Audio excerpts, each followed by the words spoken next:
Oke, halo, selamat malam teman-teman semuanya. Sambil menunggu ada yang bergabung, say thank you. Aku mau ucapin terima kasih banyak untuk teman-teman yang sudah bergabung pada malam hari ini.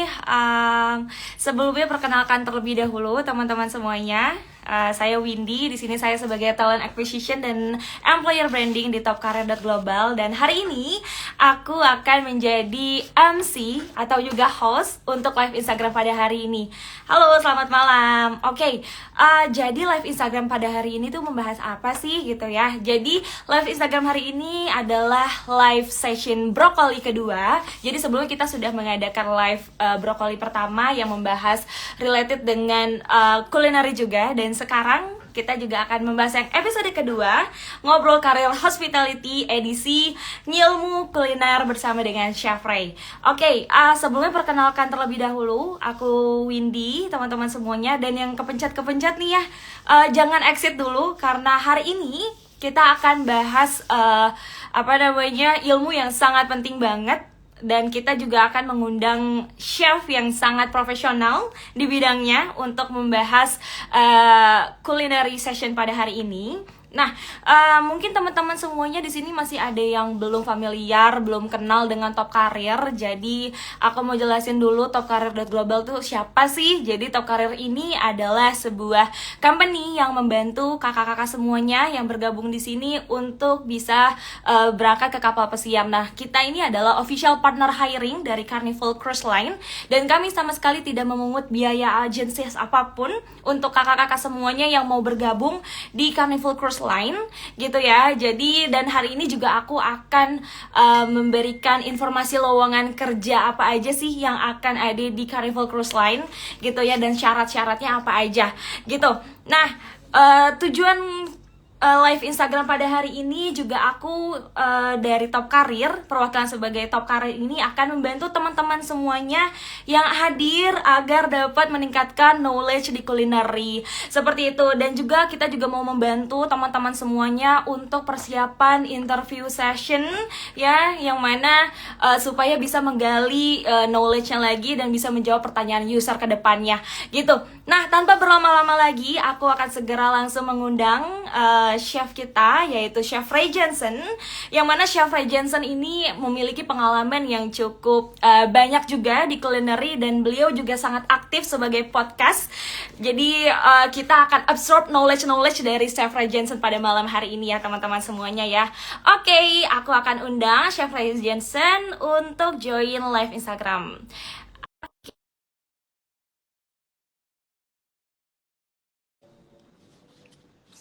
Oke, Chef Ray Jensen saat ini masih proses bergabung. Oke, sudah bergabung nih. Halo, Chef Ray Jensen. Selamat Halo, malam, halo, halo. Chef. Selamat Hai, malam. hai. Suaraku terdengar jelas gak, Chef? Jelas, suara saya terdengar jelas gak? Oke, sudah terdengar jelas nih Chef Ray Jensen. Thank you so much Chef Ray sudah hadir untuk live Instagram brokoli kedua ini ya Chef ya. Oke, di sini juga teman-teman sudah banyak yang bergabung nih Chef Ray. Kita mungkin Ya. langsung mulai aja ya pertanyaan-pertanyaannya supaya nanti teman-teman juga bisa, kalau misalkan ada yang mau bertanya-tanya, boleh banget ya teman-teman semuanya ya. Oke, Chef Ray, tadi kan aku sebenarnya juga udah jelasin tuh ya Chef ya, secara background singkat lah ya Chef nih backgroundnya seperti apa. Nah mungkin aku juga pengen tahu lebih dalam lagi dari Chef Ray sendiri. Mungkin Chef Ray juga bisa memperkenalkan diri ke penonton-penonton kita ya Chef ya. Silakan Chef. Oke, halo semuanya. Terima kasih pertama buat Top Career Global udah ngundang dan kasih saya kesempatan buat sharing-sharing. Semoga nanti sharingnya bermanfaat deh buat yang dengerin gitu dan bisa jadi inspirasi. Jadi nama Ray Jensen, lahir di Jakarta, tapi untuk berkarir mulai masak tuh dari kecil karena kebetulan nenek punya catering. Terus lalu setelah lulus SMA itu pergi ke Prancis untuk sekolah masak, lalu kerja di sana, terus habis itu mulai keliling-keliling karena chef itu salah satu career choice yang bisa kerja di mana aja, semuanya butuh tenaga buat masak. Jadi sempat kerja di Eropa lama, terus kerja di Indonesia, kerja di Australia, keliling-keliling sampai akhirnya udah memutuskan untuk buka restoran tahun 2017 itu di Jakarta. Terus habis itu buka restoran, terus habis itu kepotong pandemi sayangnya. Oke. Jadi restorannya terus Kerasa banget tutup. dampaknya ya, Chef ya? Parah Oh. parah banget. Waktu itu emang kita tahu lah semua bisnis yang paling kena waktu itu kan tourism, ya kan, hotel dan juga Betul. restoran. Terus habis itu ya bukan saya doang sih gitu kan, jadi kasus saya nggak spesial saya rasa. Jadi pandemi kita putusin untuk tutup restorannya. Terus sekarang saya sibuk di podcast Radiansen Radio untuk sharing pengalaman dan juga ngundang-ngundang teman-teman yang bergerak di F&B industry. Kita udah lakuin itu 4 tahun. Terus habis itu lagi growingnya, jadi emang banyak ngebantu sih. Kalau dari DM-DM yang masuk, banyak ngebantu karir teman-teman yang mungkin karir dalam dunia F&B, bukan hanya di kitchen, tapi kita ngobrol sama restoran owner dari sisi bisnisnya, marketing, bar, coffee, teh, segala macam supplier, kita ajak ngobrol semua. Sama saya ada bisnis bar bisnis bar satu, Japanese cocktail bar namanya Bura-Bura, yang ada di Jalan Benda di dekat Kemang. Satu lagi namanya Cheers di Jakarta Barat. Itu kalau restoran on progress itu. Jadi kalau pengalaman kerja, pernah kerja di hotel. Waktu itu kalau di Paris nama restorannya itu L'Atelier de Joël Robuchon. Kebetulan dia adalah salah satu chef terbaik dunia, tapi sayangnya udah almarhum sekarang. Kalau mungkin yang dengerin tahu ada namanya Michelin Star. Nah, beliau punya Michelin Star terbanyak, 32 pada waktu itu. Terus kebetulan pernah kerja di restoran namanya Noma. Waktu itu sempat jadi restoran terbaik di dunia di Denmark. Pernah kerja di sana juga. Kalau di Jakarta kerja dulu sempat di Hotel Mulia yang di Senayan. Terus habis itu pernah jadi corporate chef di grup namanya Sia Establishment, itu yang set up Hotel Gunawarman di area Senopati. Terus habis itu Lucy in the Sky dan masih banyak lagi. Ya itu background karir. Wow. There's a lot of experience ya, Chef Ray Jensen ya, dalam dunia karir ya, Chef ya. Kalau boleh tahu, kalau Chef Ray dari segala macam experience yang sudah Chef Ray jalani, specialtiesnya lebih kemana sih, Chef Ray? Jadi kalau chef itu biasanya emang ada satu jenis makanan yang kita paling seneng masak gitu lah. Sebenarnya kalau dan itu akan dijadikan specialty-nya hopefully. Tapi sebenarnya chef itu bisa masak apa aja yang benar ya gitu. Karena chef itu waktu sekolah, kalau punya kesempatan sekolah masak ataupun kerja, sebenarnya chef itu belajar teknik masaknya, bukan resepnya gitu. Jadi kalau udah menguasai teknik masak, misalnya cara goreng ayam yang benar gitu ya, mau goreng ayam ala Amerika, fried chicken, sama goreng ayam Indonesia, ayam goreng lengkuas, sebenarnya tekniknya sama, yang penting temperatur minyaknya dan segala macam. Tapi kalau saya sendiri, karena basis saya itu makanan Prancis. Saya makanan Prancis karena saya sekolah terus kerja di sana waktu awal karir, kebentuk emang paling demen dan paling nyaman sebenarnya masak Western. Seperti itu.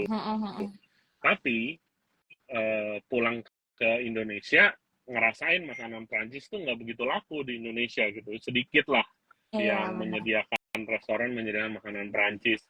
Terus habis itu mahal banget bahan-bahannya gitu kan. Jadi harganya mahal. Jadi mulai nge-explore ke yang lain gitu, khususnya makanan Indonesia, karena waktu itu sempat ketemu chef bule, terus ditanya makanan Indonesia yang paling jago apa gitu kan bikinnya, tolong dia minta dibikinin, saya nggak bisa. Saya malu. Habis itu saya mutusin saya belajar makanan Indonesia, keliling-keliling, nanya sama teman, nanya sama koneksi, belajar di rumah-rumah orang. Jadi saya belajar makanan Indonesia di situ gitu, sampai restoran saya yang tadi diomongin, restoran saya itu restoran Indonesia gitu. Oke.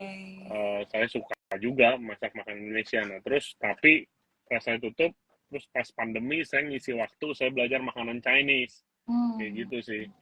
Oke, jadi Eh, memang belajar banyak banget ya Chef Iya, ya, buat belajar. Tapi kalau bermacam-macam. misalnya disuruh milih stylenya apa gitu, ya pengennya sih masak Prancis sebenarnya. Hmm.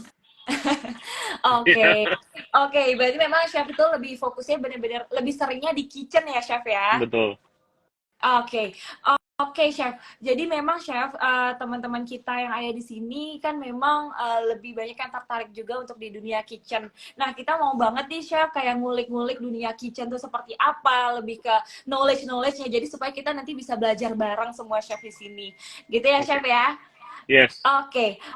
Oke, Chef. Jadi pertanyaan pertama nih, Chef, dari beberapa yang sudah kita pooling sebelumnya, gitu ya, kita dapat satu pertanyaan yang kira-kira teman-teman yang mau berkarir di dunia kitchen, gitu ya. Nah, technical skill dasar apa aja sih, Chef, yang harus mereka miliki, gitu loh, Chef?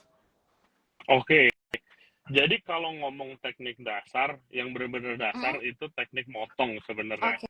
Karena biasanya kalau masuk ke dalam dunia kitchen profesional, itu jadi ada bedanya nih ya. Karena zaman Betul. sekarang kayaknya orang megang spatula sama penggorengan aja udah dibilang chef gitu kalau zaman sekarang. Tapi kalau masuk ke dapur profesional itu biasanya kalau untuk awal-awal ya nggak dikasih masak sih gitu. Jadi dikasihnya tuh ngiris, ngupas, nyuci.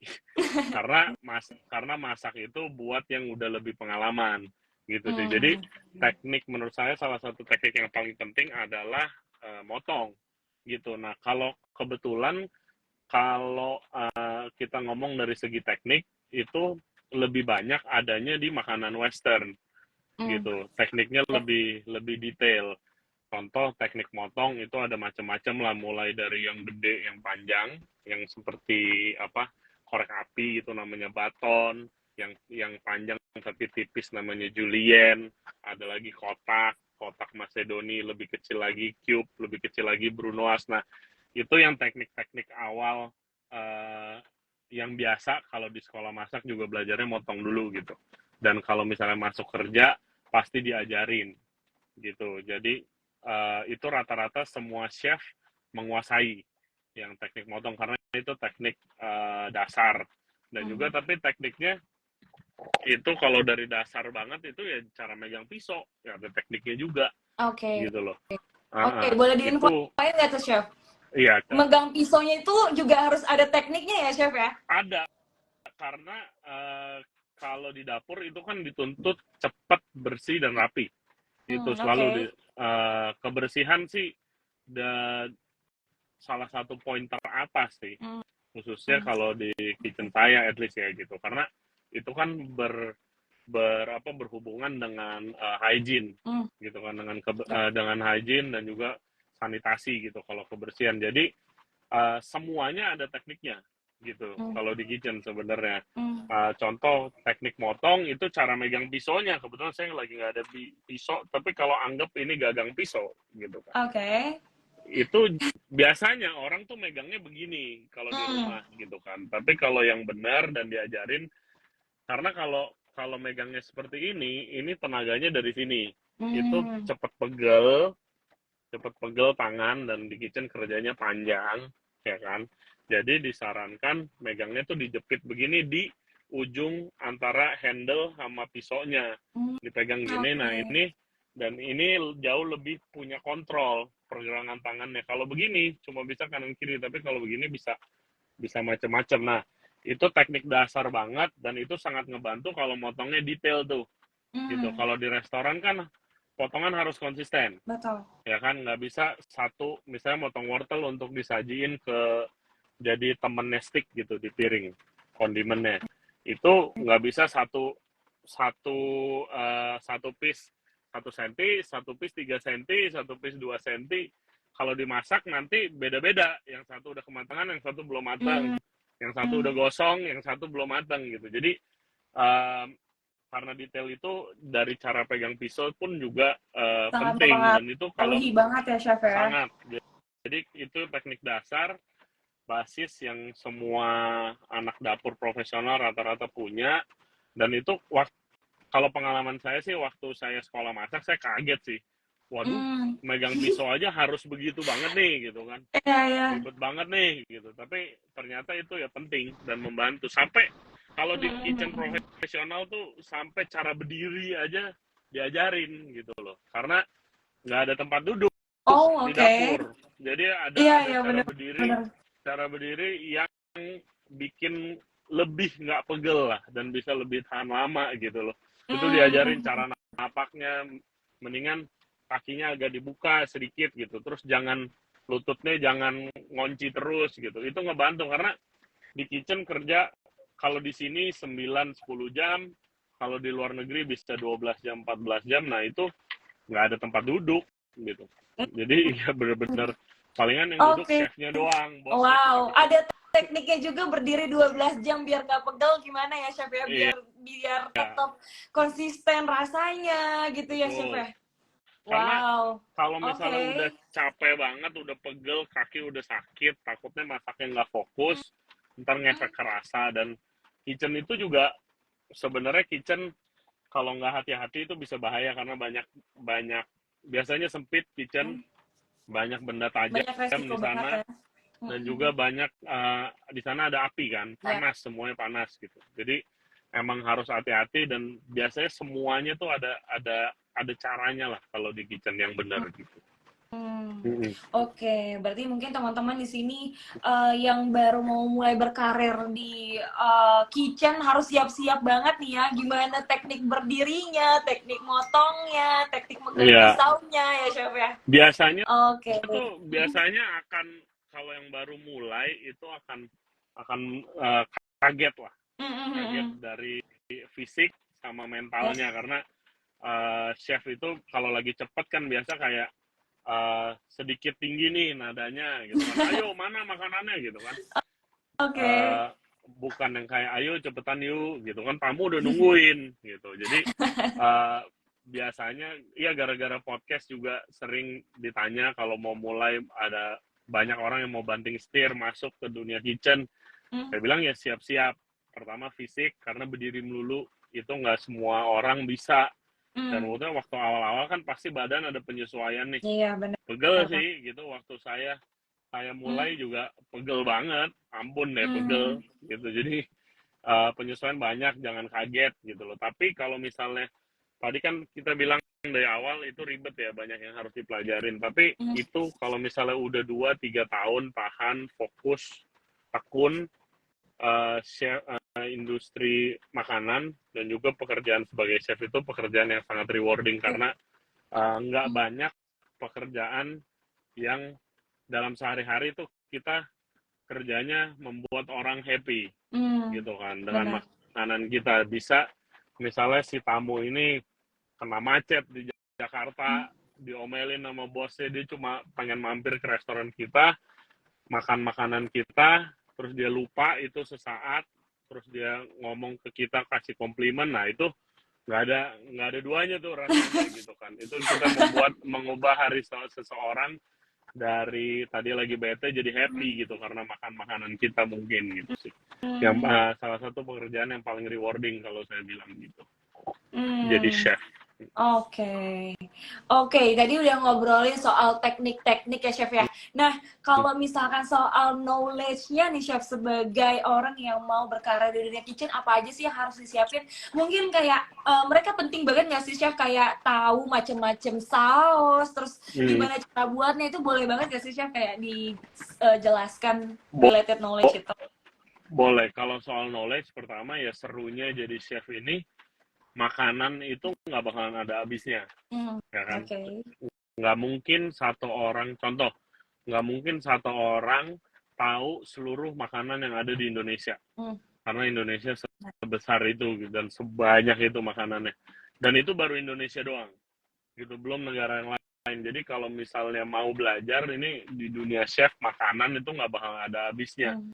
Dan biasanya setiap style makanan, entah makanan Indonesia, makanan Jepang, makanan Western, itu ada basisnya, gitu. Ada basis-basisnya yang emang harus tahu pakemnya. Contoh, kalau di makanan Prancis, makanan Eropa, itu ada dibilang mother sauce. Yep.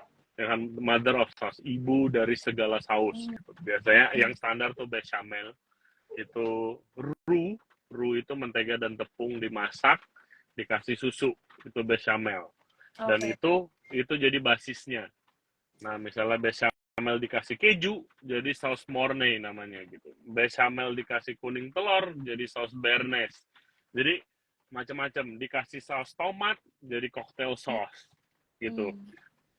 Jadi macam-macam, ada hollandaise sauce, bikin mayones. Jadi itu biasanya kalau yang jago masakan Western, itunya udah luar kepala tuh.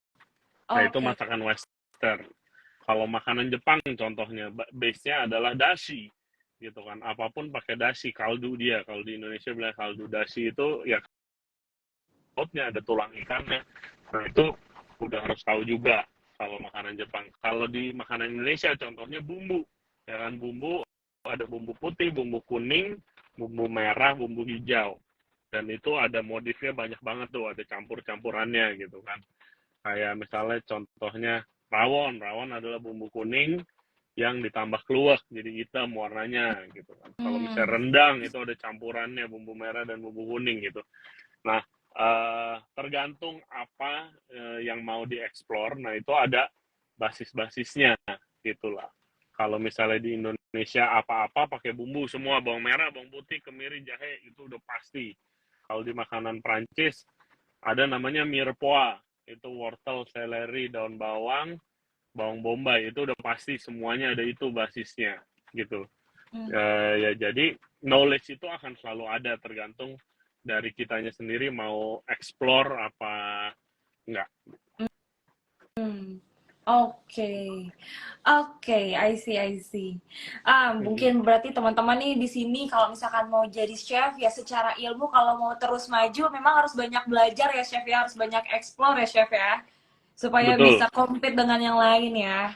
betul banget, betul banget. Hmm. Hmm, Uh, hmm, hmm. dan saya sering dibilangin waktu saya mulai, dia bilang kayak, ya chef ini nggak ada pensiunnya kerjanya gitu. Oke. Makin banyak pengalaman, makin pengetahuan makin dalam, itu harga dan rate kita makin tinggi dan makin dicari gitu loh. Yep, Kalau bener kita masih banget. from ya itu menarik banget sih gitu. Hmm, Oke, oke chef. Tadi kan chef juga tadi ada nyinggung soal higienis gitu ya chef ya.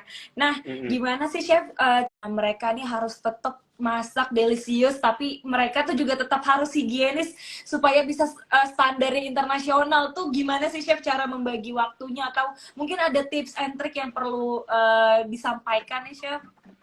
Iya, itu higienis itu adalah salah satu yang paling penting dalam dapur. Gitu. Khususnya itu di dapur luar negeri. Kenapa? Luar negeri itu saya bilang seperti kayak negara-negara yang sudah jauh emang lebih maju gitu loh. Contohnya kayak negara-negara Eropa, negara-negara seperti Singapura, seperti Jepang, seperti US. Itu kenapa penting banget? Karena di sana sudah ada sistem gradingnya dari A sampai D. Kayak nilai ulangan pas sekolah aja gitu. Dan mereka datangnya itu dadakan. Kalau misalnya dia ngecek terus dapat D, itu bisa ditutup restorannya, bisa harus tutup sampai dinilai lagi. Jadi sepenting itu kalau di luar negeri. Tapi kalau di Indonesia itu lebih jarang ada. Tapi ada sertifikasinya kan, namanya HACCP, ya kan? Itu adalah sertifikasi internasional yang biasanya restoran-restoran besar akan ngambil apply course gitu, dan itu ada dipelajarin tuh hygiene-nya sampai sedetail mungkin, cara bersihin blender yang benar gitu loh, cara ngelap meja yang benar, pakai chemical-nya apa. Nah, itu ada course-nya, dan nanti dari HACCP-nya sendiri akan menilai. Nah, kalau misalnya khususnya restoran besar dan hotel-hotel yang brand internasional, emang mereka dapat dapur-dapurnya diharuskan ngikut course seperti itu gitu. Hmm. Tapi kalau saya sendiri, saya di Indonesia kan nggak ada begitu, bukan berarti saya bisa kerja berantak-berantakan gitu loh. Jadi ini ada hubungannya ke hygiene, Oke. sanitasi, dan juga makanan, kebersihan makanan dan kualitas makanan yang kita sajikan.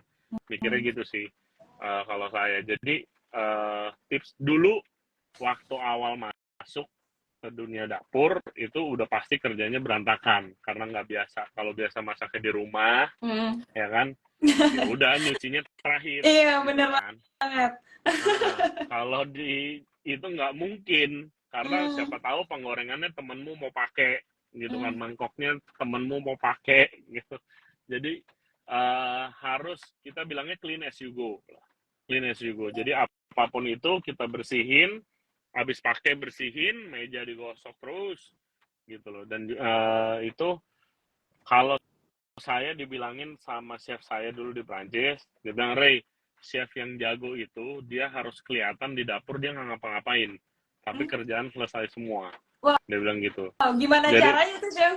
jadi kita bilangnya station ya. Station kita tuh Hmm. berarti area yang tempat kita kerja itu harus saking bersihnya dikira kita belum mulai masak, padahal makanan udah jadi, gitulah kasarnya Oh, begitulah. Jadi oh, emang oke. harus bener-bener clean as you go. Nah, kalau emang punya kesempatan sekolah masak dulu, nah sekolah masak itu udah diajarin dari awal, kebersihan itu penting. Jadi kalau di sekolah masak saya dulu itu nilai hygiene itu 20% dari total nilai. Jadi Hmm. bukan berarti makanan enak, bagus doang, platingnya cantik, tapi waktu masaknya bersih apa enggak nih stationnya si Ray nih gitu. Kalau misalnya Hmm. makanannya enak, rapi, tapi stationnya berantakan, kerjanya jorok, itu bisa jelek, bisa nggak lulus gitu pas lagi tesnya. Nah itu udah dibiasain dari awal banget sih gitu. Nah itu Hmm. yang biasanya juga bikin kaget kalau masuk ke Bener. dapur karena benar-benar harus bersih karena ya makanan ya, karena kita ngomongin Hmm. makanan dan juga kesehatan tamu-tamu kita gitu loh. Jadi ya harus pakai sarung tangan, harus Hmm. sering cuci tangan, itu juga termasuk. Hmm. Oke, tadi juga nyinggung-nyinggung soal plating juga tuh ya, Chef ya. Mm-mm. Aduh, aku ngebayangin jadi chef tuh sebenarnya emang agak cukup complicated kalau memang nggak suka dengan dunia kitchen ya, Chef ya. Ya Karena harus harus suka. masak, iya masak, knowledge-nya juga perlu banyak. Terus juga ada teknik-teknik, habis itu Iya. harus jaga higienis, terus juga harus nge-plating. Nah, ngobrol soal plating, tips apa sih chef yang harus apa namanya para penggiat kuliner itu lakukan dan prinsip-prinsip apa sih yang mereka pakai untuk bisa nge-plating, terus hygiene, terus juga bisa masak yang enak sesuai standar gitu, Chef? Itu sih pengalaman ya. Pengalaman. Saya ingat kok waktu saya udah mulai dikasih masak, terus habis itu plating, terus dalam hati, kok plating gue jelek banget ya gitu. Kok begini amat, kenapa ya, gimana cara yang bagus ya, tapi mentok aja gitu waktu itu, waktu awal-awal. Tapi balik lagi, chef ini ya harus banyak pengalaman kalau mau jago dan nggak bisa instan chef ini gitu. Jadi ya saya banyak baca buku pertama gitu, baca buku, beli buku yang chef-chef hebat gitu kan. Kalau sekarang mungkin ada Instagram, ada sosial media yang lain, bisa cari inspirasi di situ gitu kan. Itu sangat ngebantu. Tapi prinsipnya plating itu pertama itu ada macam-macam style. Style-nya tergantung chefnya.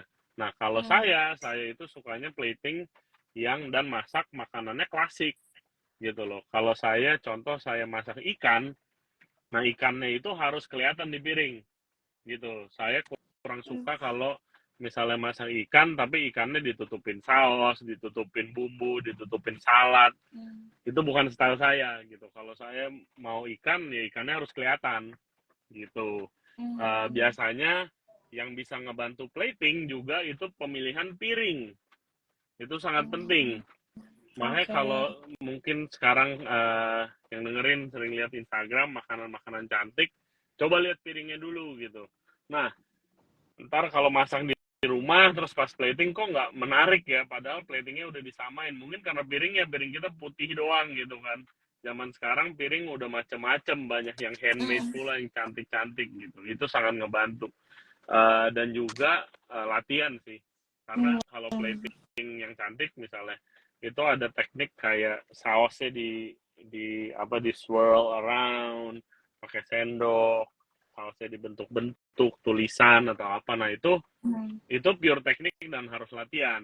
Itu nggak ada mesin yang bisa begitu di Iya, atas piring gitu benar-benar. sih.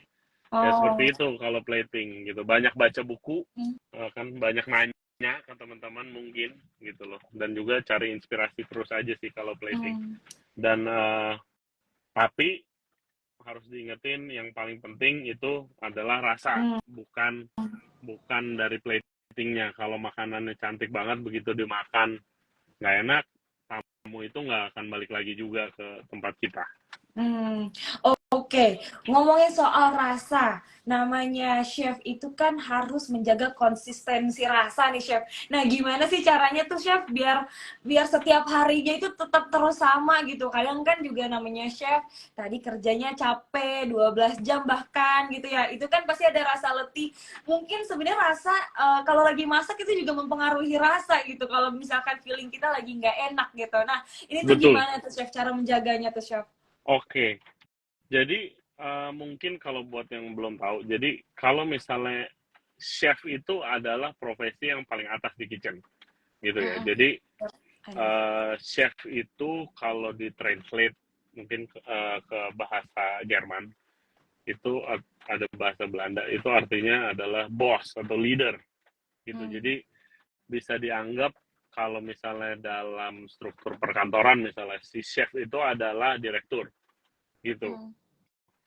Banyak dalam timnya ada banyak jabatannya. Nah itu lebih untuk masaknya.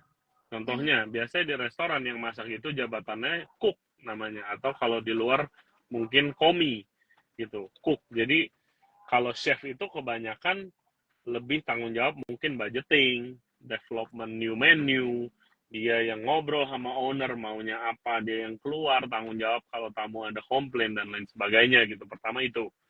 Nah, untuk konsistensi rasa, nah itu yang paling kuncinya gitu. Kalau misalnya dan nggak ada rumus yang pasti gitu. Konsistensi rasa itu berarti harus benar-benar percaya sama timnya. Pertama, timnya harus di training benar-benar dengan segala macam sistem lah gitu kan. Ada yang pakai central kitchen sistemnya di mana semua preparation yang ribet-ribetnya itu dikumpulin dalam satu tempat, baru setengah jadi dikirim ke restorannya gitu untuk menjaga konsistensi rasa. Nah itu adalah yang paling penting karena tamu biasanya kalau saya sering diajarin dari kecil, tamu itu menilai itu pakai kakinya dibilangin gitu. Belum tentu dia komplain. Kalau komplain bagus. Kalau pakai kakinya, kalau makanan nggak konsisten, dia udah kakinya nggak jalan lagi ke restoran kita, udah nggak balik lagi dia bilang gitu. Iya, bener Jadi banget. jadi dan pasti sering kan, mungkin kamu juga punya pengalaman, dulu restorannya enak, sekarang udah nggak enak Bener. sekali aja, terus udah Udah nggak jadi balik lagi, datang lagi. terus kasih tahu 5 orang temennya gitu kan. Nah terus temennya ceritain lagi ke 5 orang, udah restorannya sepi deh gitu. Nah itu bahaya banget sih konsistensi rasa. Jadi dan kalau menurut saya tip yang buat konsistensi rasa itu ada 2. Pertama, bangun tim yang bagus, ya kan, bikin tim yang sangat solid, yang chemistry-nya bagus dan saling percaya. Yang kedua, tungguin restorannya. Banyak chef-chef yang nggak nungguin restorannya. Chef harus di restoran. Gitu sih. Di operation. Harus mengetahui semuanya. Mhm. Oke, oke. Tadi balik lagi ngobrolin soal karir nih ya, Chef ya. Nah, jadi untuk teman-teman nih yang misalkan mau belajar untuk di dunia kitchen gitu ya, Chef. Tadi kan Chef bilang katanya kalau Western itu kayaknya lebih lebih bisa mudah untuk dipelajari dibandingkan yang Prancis dan lain sebagainya gitu ya, Chef ya. Nah, boleh tahu nggak, Chef, kayak kira-kira dasar cook apa sih, resep-resep apa sih yang di Western yang kiranya teman-teman tuh bisa belajar dari awal dulu gitu loh, Chef? Apakah spaghetti ataukah sop atau apa gitu, Chef? Oke, itu eh, jadi kalau di makanan Western, Mm-mm, khususnya di luar negeri ini, kalau misalnya mau kerja di luar negeri, mm-mm. punya mimpi kerja di luar negeri, itu ada satu makanan yang emang dijadikan udah universal sebagai tes. Tes melihat Oke, apa tuh, Chef? seorang ini bisa masak profesional apa enggak. Makanan itu Hmm. adalah omelet. Omelet. Oh, oke. Yes, omelet atau telur dadar lah gitu ya. Hmm, Tapi mm, telur dadar yang mm, western style. Karena dalam dalam proses pembuatan omelet itu kesannya gampang ya lah telur dadar doang gitu kan. Tapi proses pembuatan omelet adalah salah satu yang paling teknikal sebenarnya gitu loh. oke. Mulai dari ngocok telurnya, besar kecilnya api, cara gerakin, cara menggerakkan eh, penggorengannya itu ngefek banget ke hasil omelet tersebut Hmm, gitu. mm, Kalau apinya kegedean, omeletnya gosong di depan, dalamnya cair banget. mm. Kalau apinya kekecilan, nggak matang-matang gitu. Kalau masaknya kelamaan semenit, jadi kayak telur dadar Indonesia, telur dadar Padang yang rada keras. Itu orang-orang Western nggak suka yang begitu. Hmm, Mereka nyari yang benar-benar kulit kulit telur dadar itu mulus, tapi begitu dipotong dalamnya kayak scrambled egg gitu, kayak mm. creamy scrambled egg. Nah, itu sih makanan yang paling sebenarnya sulit ya eksekusinya gitu. Dan zaman dulu begitu sering dapat kerjaan, khususnya itu yang tadi kita bilang cook, yang emang tugasnya masak, itu kalau misalnya daftar kerja ke satu restoran itu yang disuruh bikin, oke, okay, make me an omelet Oh, gitu. oke. Tes awalnya adalah omelet dulu ya, Chef ya? Betul, dan itu dilihat. Nah, itu Western. Kalau makanan Indonesia, saya saja sih bumbu Mhm, yang benar-benar harus didalemin itu bumbu, karena kunci makanan Indonesia ya bumbunya mhm, gitu sih. mhm. Bumbunya harus benar-benar dipakemin deh, dicari, di hunting. Kalau kalau saya sih hunting ya, waktu itu saya ingat saya hunting bumbu Bali yang paling oke, pengen belajar gimana sih itu, akhirnya saya sampai ke ujung Bali di Oh, desa oke. belajar bumbu gitu loh, buat pakemin bumbu, buat ngertiin bumbu yang sebenarnya yang oke itu gimana gitu. Dan bumbu-bumbu di Indonesia pun macam-macam gitu kan. Hmm, Jadi ya pakemin bumbu kalau makanan Indonesia gitu. hmm. Oke, oke, Chef Ray, mungkin kan teman-teman semua di sini memang ada yang pengen banget nih, udah kerja di Indonesia kayak pengen punya tantangan mau kerja di luar negeri gitu ya, Chef ya. Nah, Hmm. kira-kira sebenarnya apa aja sih, Chef, yang perlu disiapin? Mungkin kan sebenarnya dia udah matang ini related knowledge-nya, technical-nya. Nah, apa sih bekal-bekal untuk para penggiat di kitchen nih supaya bisa berkarir di luar negeri untuk dapat opportunity yang kira-kira tuh lebih lebih wide gitu loh daripada di Hmm. Indonesia. Boleh diinfokan nih, Chef? Iya, jadi kalau kerja di luar negeri kan nih ada banyak nih Mm-mm. ya kan tipenya. Bisa kerja di hotel, Mm-mm. bisa kerja di kapal pesiar keliling Oke. dunia, wah itu enak banget tuh. Bisa kerja di restoran gitu, dan restoran banyak tipenya, dari tempat wisata, kerja di mana-mana gitu kan. Dan ya itulah salah satu serunya jadi chef, bisa nyobain semuanya gitu. Tapi nah kebanyakan saya banyak banget sih dengar cerita keluar negeri modal badan doang gitu loh. Yang penting Oke, gue gimana bisa tuh, Chef, maksudnya? masak, terus tapi nggak bawa, nggak kayak bahasa aja nggak bisa gitu contohnya. Yang ini di luar Wow. negeri gitu ya. Dan itu Oke. sering kejadian akhirnya nggak bisa perform Hmm. gitu loh. Nggak bisa perform, kurang research dan segala macamnya. Kita contoh ini kalau misalnya tips, ini yang saya lakukan waktu saya masih meniti karir, pengen banget kerja di luar negeri gitu. Saya udah kerja di Prancis sudah lama, tapi waktu itu saya harus pulang. Saya kerja di Indonesia bentar, tapi saya pengen balik lagi ke luar negeri. Saya belum puas nih sama ilmu yang didapat gitu kan.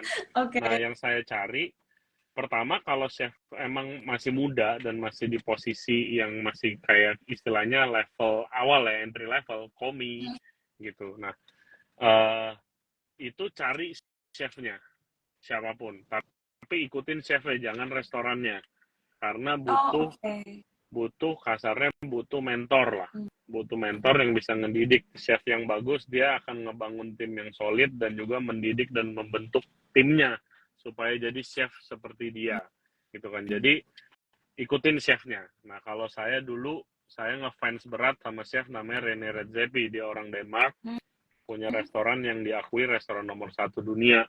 Wah, itu saya ngefans berat gitu. Saya ikutin dia tuh, saya follow di sosial media dan segala macam. Dan kebetulan di websitenya ada kayak, kalau yang mau bergabung dalam tim Noma restorannya boleh kirim CV. Ya udah, gitu saya kirim CV dan ternyata diterima gitu. Jadi pertama ikutin chefnya. Misalnya yang saya lakukan juga waktu saya mau ke Australia, saya bilang saya pengen nyobain deh Australia itu gimana sih makanannya gitu, pengen kerja di sana. Jadi cari deh chef-chef keren di Australia gitu kan, terus chef A, chef B, chef C, saya kirim semuanya CV gitu.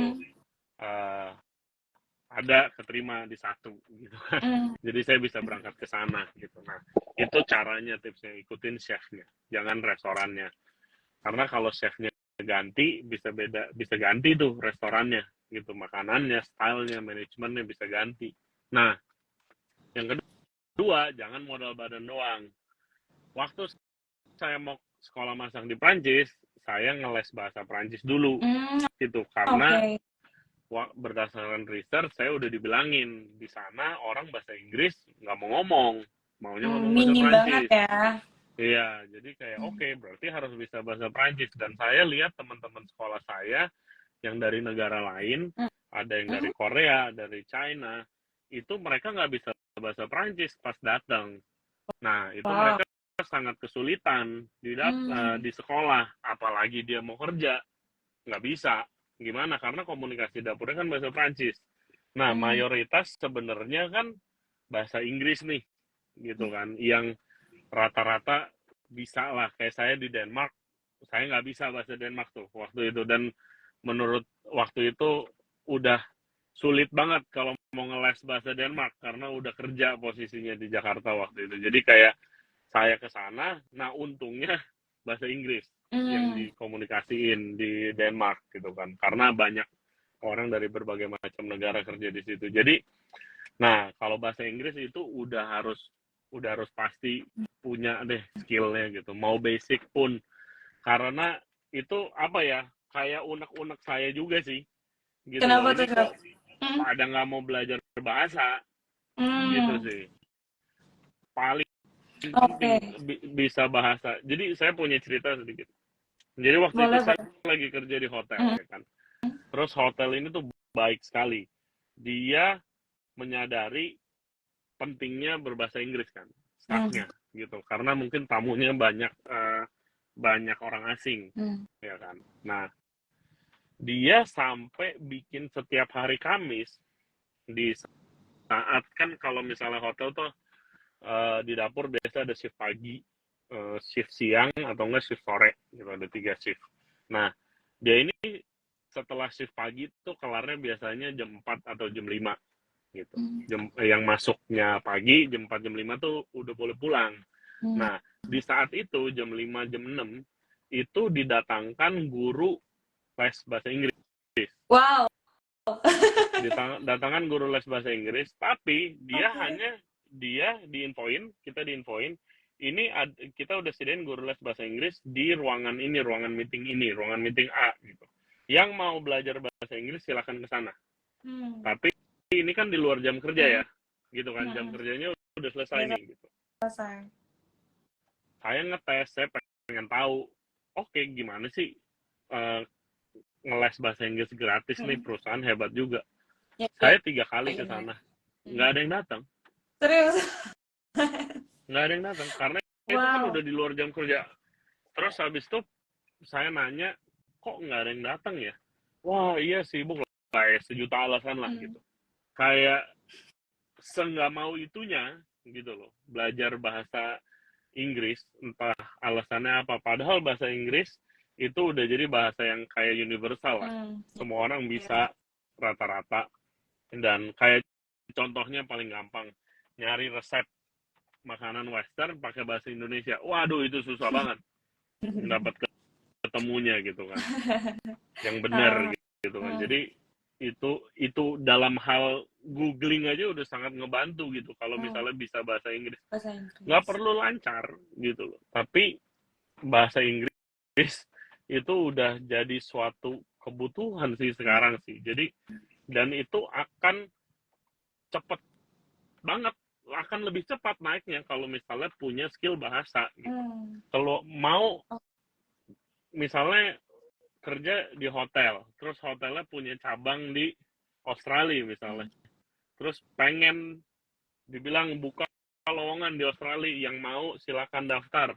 Terus kita daftar, ditanya bahasa Inggris nggak bisa, nah nggak mungkin tuh dikirim 100%, nggak mungkin, karena ya di sana nggak bakal bisa komunikasi. Iya, gitu. Benar. Oke, Jadi ya penting banget ya chef ya. Sangat penting belajar selagi punya waktu belajar. Betul. Karena nanti kalau udah jadi chef, head chef gitu, itu udah jarang punya waktu untuk belajar bahasa gitu kan. Jadi belajarlah bahasa, itu penting banget sih, belajar bahasa. Bener-bener kadang-kadang saya suka gregetan gitu loh. tapi itu penting banget kalau bisa, itu my advice. Jadi kalau udah punya pengalaman bagus, bahasa Inggris bagus, secara karir path untuk kemana-mana tuh bisa chance-nya lebih besar ya chef ya, daripada nggak belajar sama sekali ya. Betul, lebih mudah gitu. Sama aja kalau sebaliknya lah. Kalau misalnya chef orang asing, kalau dia kerja di Indonesia tapi dia bisa bahasa Indonesia misalnya, dia akan bisa kasih perintah lebih lancar, lebih jelas gitu loh. Jadi restorannya mungkin jadi lebih enak kerjanya. Dan nggak ada Tapi kalau miscommunication ya chef ya. Yes, karena kan komunikasi itu dalam sebuah bisnis itu salah satu hal yang paling penting ya, gitu, biar nggak jadi kesalahpahaman gitu kan. Jadi ya itu bahasa penting banget. Di luar masak biasanya kita bilangnya kalau chef ya, yang penting dari seorang chef tuh bukan skill masaknya, karena kalau nggak bisa masak mah nggak jadi chef, pasti bisa masak. Iya benar. Iya, bahkan kayak my grandma gitu, nenek di rumah juga jago masak gitu kan. Tapi chef yang bedain home cook dan chef ya itunya sebenarnya soft skillnya sih gitu, mentalnya gitu, gimana dia bisa bangun tim gitu, dan segala macam ya, bukan skill masaknya sebenarnya gitu. Oke, nice answer, chef. Oke, chef Ray. Jadi di sini ada yang tanya-tanya juga nih, chef, related dengan interview session.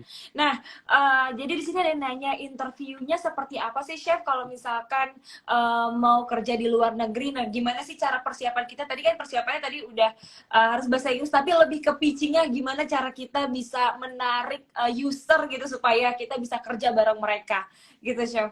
Boleh dijawab, Chef? Iya, pertama ya bisa bahasa Inggris pertama ya, kalau mau di luar negeri ya. Karena pasti dijamin 100% interview bahasa Inggris tuh.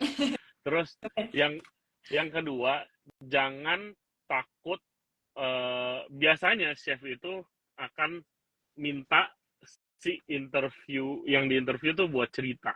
Dan buat cerita, pertama pasti dia pengen tahu kenapa kamu memutuskan buat berkarir di dapur gitu, karena kita udah tahu dapur tuh, tadi pembahasan kita, dapur tuh berat di fisik gitu kan, seenggaknya di fisik dan di mental. Jadi kayak kenapa kamu itu, rata-rata udah pasti ditanya. Saya ditanya waktu saya lagi mau cari kerja, dan sekarang saya nanya waktu saya mau lagi nyari tim, lagi mau bangun tim gitu, pendaftaran.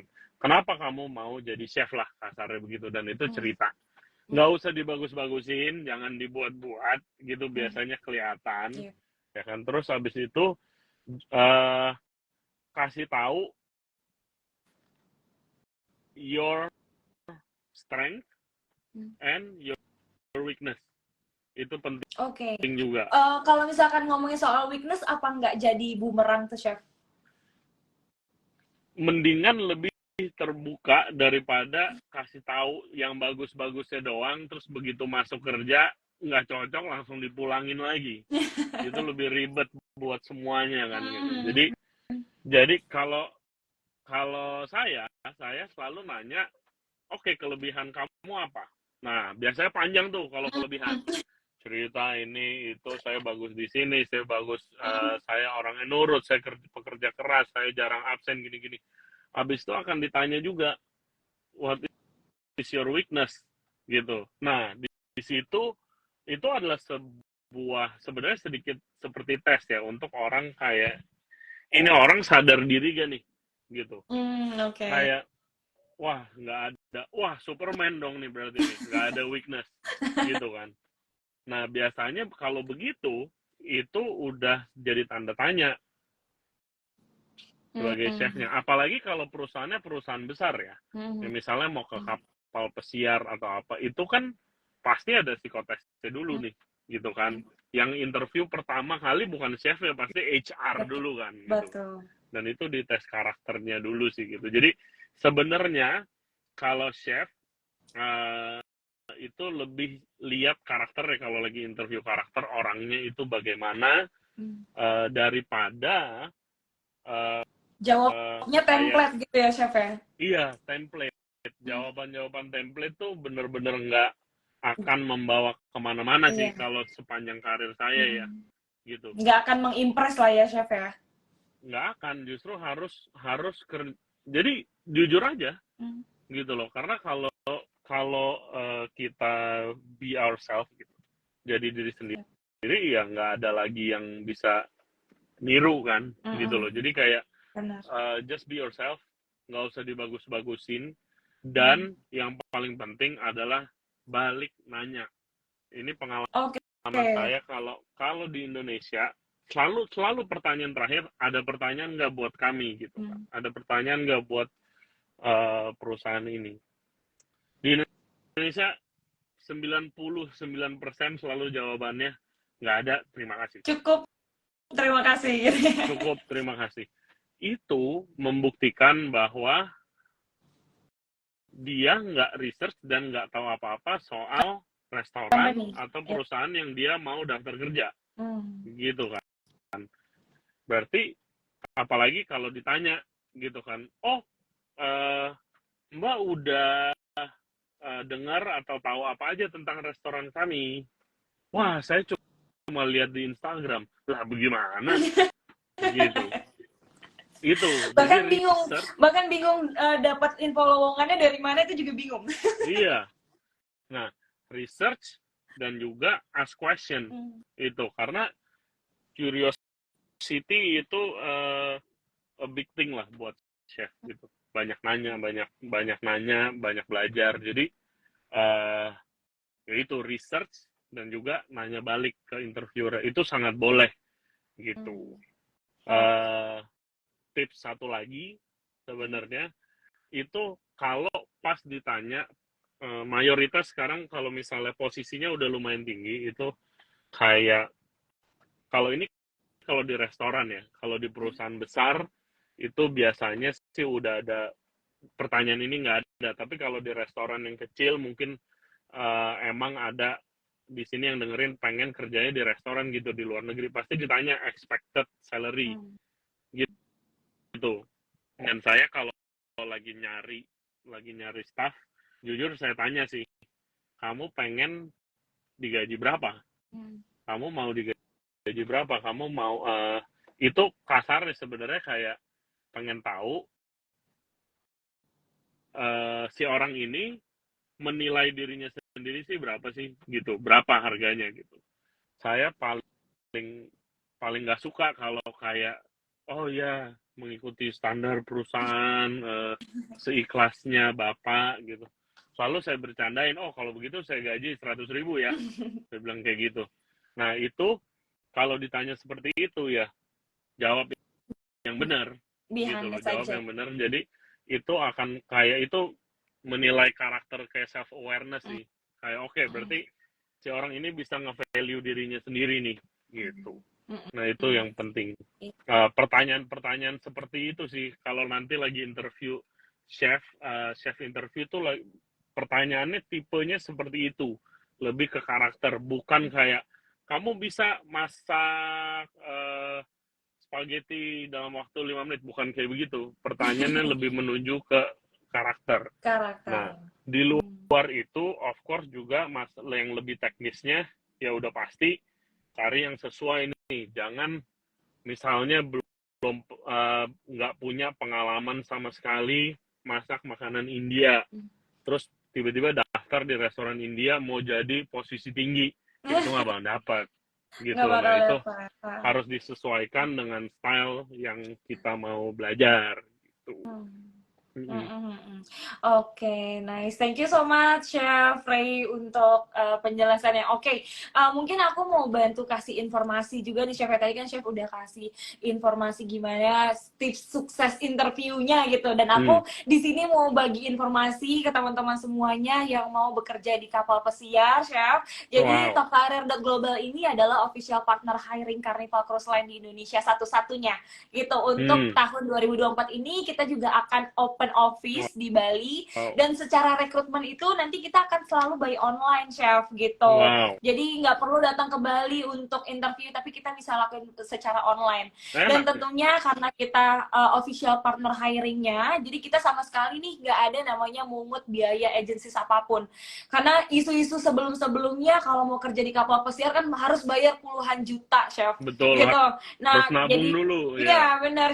Jadi Top Career tuh hadir untuk bantu teman-teman semuanya yang mau karir di Carnival Cruise Line, gitu ya. Jadi sama sekali kita nggak ada biaya agensi apapun, gitu. Nah, tadi secara syarat tentu kalau mau kerja di luar negeri harus banget bisa bahasa Inggris, Udah gitu ya.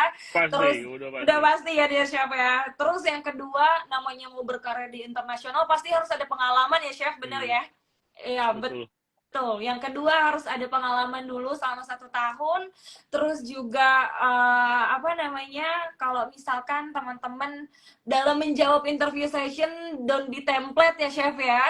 Ya, jangan template. Jangan template, tapi jelasin diri diri sendiri itu seperti apa gitu. Nah, kebetulan kita lagi open opportunity banget untuk teman-teman semuanya yang mau berkarir di kitchen, karena kita lagi ada open untuk asisten cook, asisten patissier, terus juga Hmm. ada patisiernya juga, komi, terus juga demi chef the party, bahkan chef the party pun juga kita lagi open position.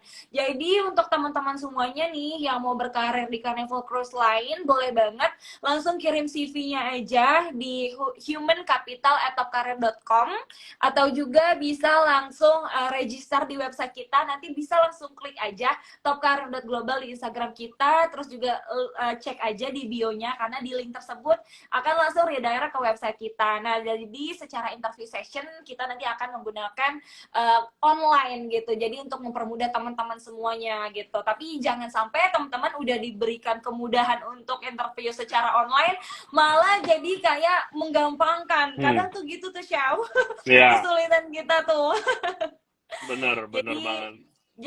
tetap take it seriously, karena kita sekarang membantu teman-teman untuk bisa interview secara online, jadi tetap dipersiapkan dengan baik ya. Oke, ini aku izin untuk taruh di komentar. Jadi kalau misalkan teman-teman nih yang mau berkarir, boleh banget kirim CV-nya di humancapital@topcareer.com di email kita, atau juga ke website kita di www.topcareer.com. Oke, kita lanjut ya, Chef ya. Jadi ini juga Ya. ada pertanyaan yang masuk nih, Chef. Kalau misalkan bekerja di luar negeri, nah pengalaman Chef Ray itu secara experience, ada culture shock nggak sih di setiap negara gitu, Chef? Culture shock pasti ada. Pasti Oke, ada. boleh Apalagi di kalau share tuh experience-nya, Chef. apalagi kalau pertama gitu ya, pertama kerja di luar negeri itu pasti karena budayanya itu beda. Contoh, kalau misalnya kerja di Eropa dan di Prancis. Nah, Prancis itu terkenal keras dapurnya Hmm. karena kayak kiblat profesional dapur adalah Prancis. Dapur yang dipakai di dapur western seluruh dunia mulai dari kayak tadi tuh posisi-posisi chef, komi, chef de partie, demi chef de partie, patissier. Nah, itu Prancis yang bikin struktur itu. Jadi Prancis adalah Oke. kiblatnya dan Hmm. mereka sangat keras di dapur gitu. Teriak-teriakan itu hal yang sangat biasa. Tapi Wow. bukannya dibaperin ya, bukannya Hmm. dibaperin, bukannya si chefnya tuh benci sama kita, enggak. Kalau misalnya servis sudah selesai, udah nggak sibuk, santai lagi. Dan itu hal yang biasa di Prancis. Contohnya itu, gitu. Di Indonesia nggak bisa begitu, nggak bisa. Kalau bentak-bentak dapurnya bisa kosong, gitu. Nggak bisa. Jadi itu contohnya. Itu dari segi pekerjaan dan juga makanannya juga, ya kan. Nyari nasi mungkin rada ribet, Hmm. lebih lebih perlu usaha lah nyari nasi yang kayak di Indonesia. Hmm. Biasanya waktu itu saya ingat saya pengen pengen banget makan nasi, terus saya ke Oke. supermarket ada berasnya beras Hmm. Thailand gitu loh, beda rasanya, kayak susah nyari sambel, susah Hmm. makanan jadi hambar. Di Eropa itu banyak restoran, mayoritas restoran nggak pakai micin atau nggak pakai penyedap. Kok ini saya Hambar berasa banget kok gitu ya. kok udah jauh-jauh ke Perancis, sekolah masak, chefnya keren-keren, makanannya kok hambar gitu. Oh ternyata nggak boleh micin. Nah itu juga culture shock. Oke. Nggak banyak macem lah kalau misalnya di Australia gitu ada culture shocknya apa ya, karena apa banyak restoran di sana kalau sore itu tutup Hmm. gitu. Jadi kayak itu culture shock juga buat saya. Jadi setiap negara pasti bikin culture shock yang baru. Tapi kalau kita ngerti tiap negara punya budaya masing-masing, ya kita lebih toleransi gitu loh sih.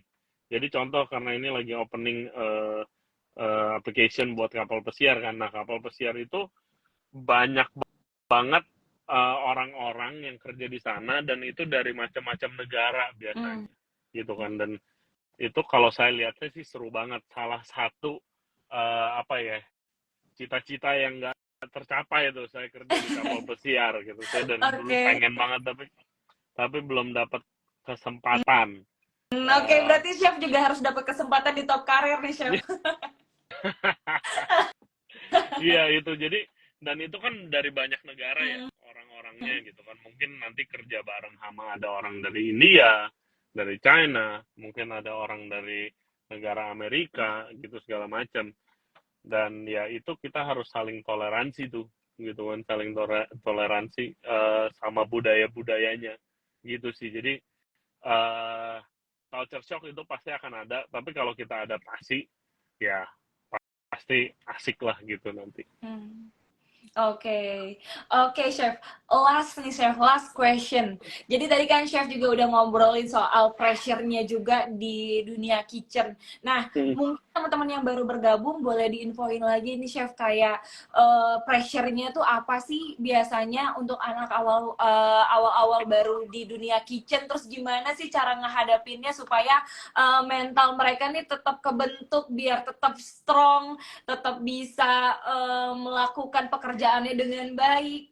Kadang kan juga tadi chef bilang tuh kalau misalkan atasannya pasti keras kalau ngomong, padahal sebenarnya niatnya nggak mau baperin. Nah gimana nih supaya teman-teman nih kuat mental untuk menghadapi dunia kitchen yang kiranya sebenarnya menarik, namun memang ada tantangan-tantangannya sendiri. Boleh diinfokan chef?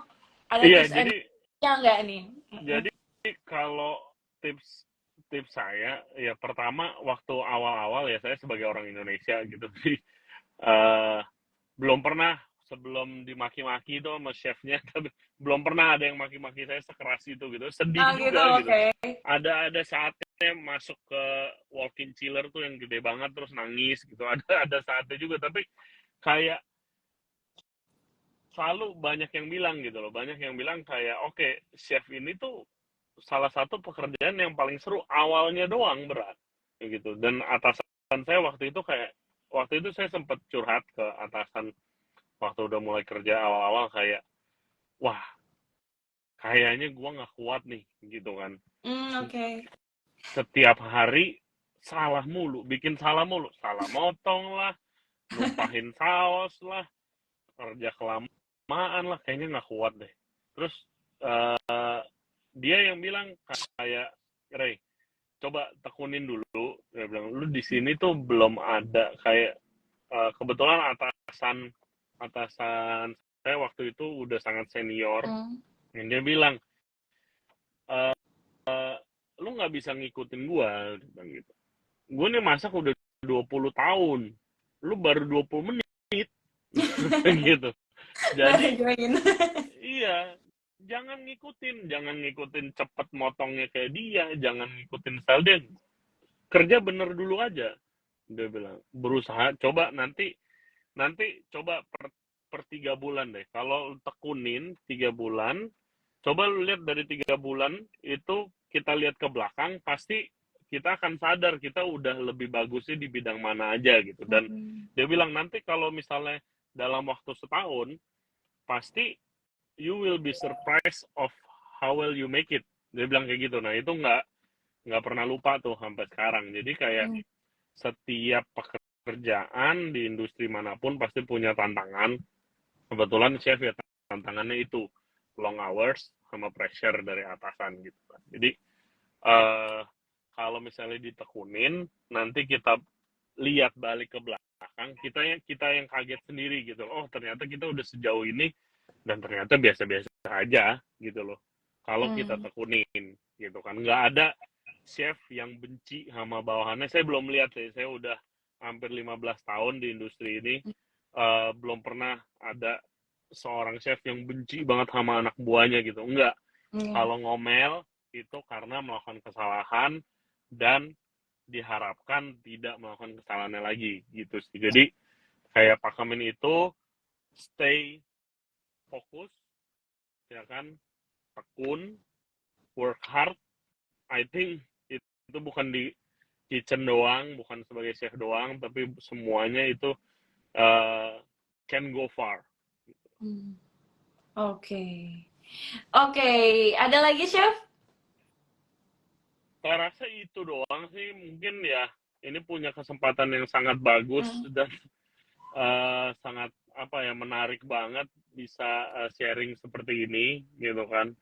Kalau misalnya ini kita ngomongin 20 tahun yang lalu, mungkin saya daftar langsung kapal pesiar gampang dan nggak ya itu banyak kan gosip di Indonesia kalau misalnya mau daftar kapal pesiar tuh ada biaya ini biaya itu. Banyak yang ngantri lah gitu kayak begitu ribet. Tapi ini udah gampang banget dan kebetulan saya punya banyak temen yang emang punya kesempatan kerja di kapal pesiar dengan macam-macam jurusan. Nggak ada tuh yang nyesel gitu kan, semuanya pasti wah seru banget kerjanya, seru ya kan, teman-teman jadi banyak, punya koneksi di seluruh dunia. Ya itu one of the best part kerja di industri dapur tuh ya itu sih, punya banyak teman di mana-mana.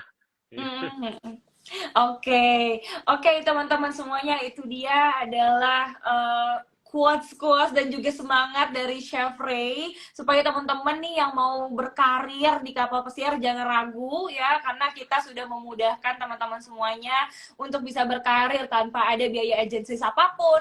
Yang penting dari diri sendiri harus tekadnya kuat ya Chef ya, supaya bisa kompet dengan yang lain ya Chef ya.